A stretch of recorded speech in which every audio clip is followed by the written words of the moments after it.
ఈ వీడియోలో మనం భగవద్గీత అధ్యాయము 3 శ్లోకము 20ను పరిశీలిద్దాం.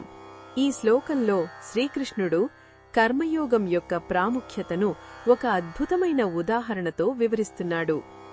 జనక మహారాజు వంటి గొప్ప జ్ఞానులు కూడా కేవలం తమ పనులు చేస్తూనే సిద్ధిని అంటే పరిపూర్ణత్వాన్ని పొందారని భగవానుడు చెబుతున్నాడు. జనకుడు ఒక చక్రవర్తి.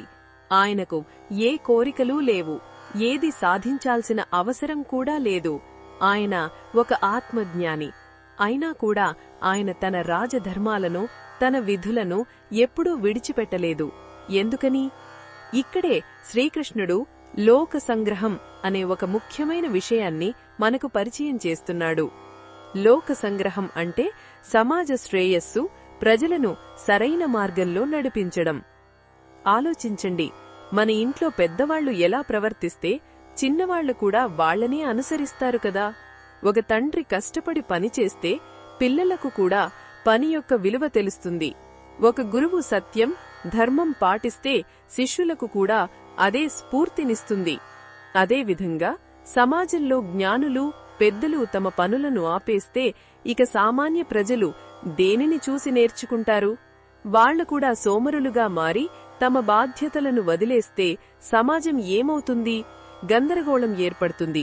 అందుకే నీకు వ్యక్తిగతంగా ఏమీ అవసరం లేకపోయినా కేవలం లోక కళ్యాణం కోసం, ఇతరులకు ఒక మంచి ఆదర్శంగా నిలవడం కోసం నువ్వు నీ పనిని చెయ్యాలి అని అర్జునుడికి కృష్ణుడు ఉపదేశిస్తున్నాడు. మనందరికీ కూడా ఇదే వర్తిస్తుంది. మన చర్యలు కేవలం మనకోసమే కాదు, మన ప్రమేయం లేకుండానే అవి ఇతరులను ప్రభావితం చేస్తాయి. కాబట్టి మన విధులను శ్రద్ధతో నిస్వార్థంగా నిర్వర్తించడం కూడా ఒక రకమైన ఆధ్యాత్మిక సాధనే. మన జీవితమే ఇతరులకు ఒక సందేశం కావాలి. ఇది ఈ శ్లోకంలోని భావాన్ని వివరించడమే లక్ష్యం.